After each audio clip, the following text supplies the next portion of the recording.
Number 9 from section 4.4.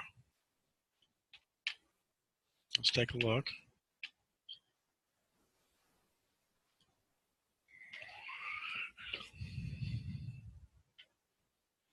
This one also seems to involve polynomials.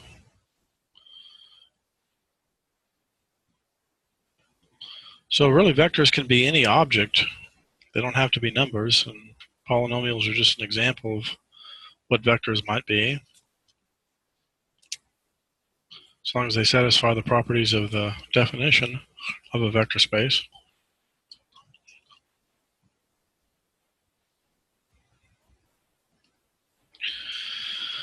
Okay, this is a three-parter. It says, use coordinate vectors to show that these polynomials form a basis in P2. Okay, and be a little careful. You know, it's kind of tempting to say, well, P2 is must just have dimension 2. But remember, the standard basis is 1 t and t squared. You got to remember t to the 0th power is one of the basis elements. There are actually 3 things in there. So the dimension of P2 is 3. Dimension is the number of basis elements. Okay, but we want to see if these guys form a basis for P2.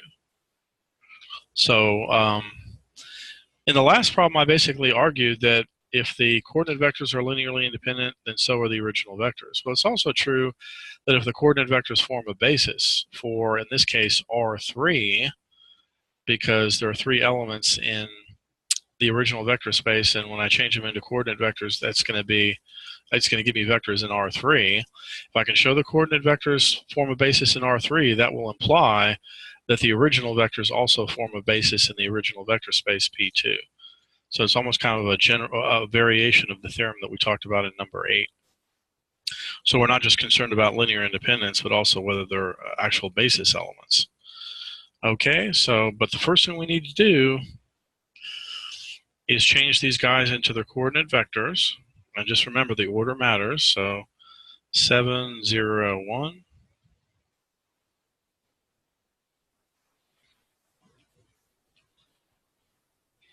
0, 1, negative 2.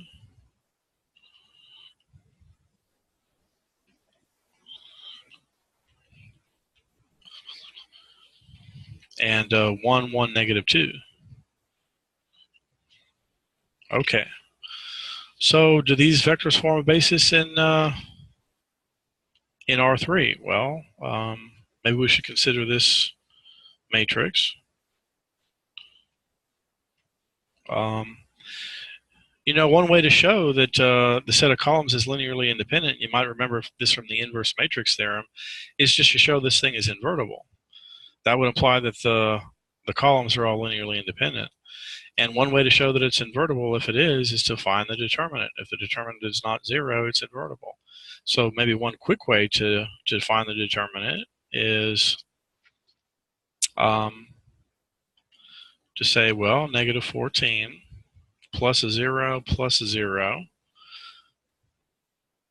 and then minus 1 minus negative 14 minus 0.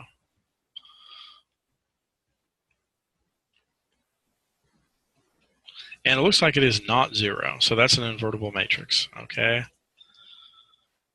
So that means, for sure, these 3 vectors are linearly independent, okay? But really, that's almost enough to show that those vectors are a basis for R3, because there is a theorem that says if you have 3 vectors in a vector space of dimension 3 and they're all linearly independent, then those 3 vectors have to form a basis. It automatically implies that they span the space. So there is such a theorem that says that.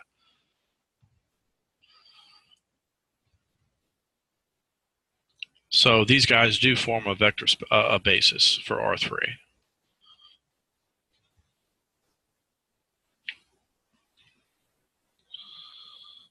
Okay, now again, by another theorem, that implies that the original polynomials also form a basis for P2. So the answer is they do form a basis.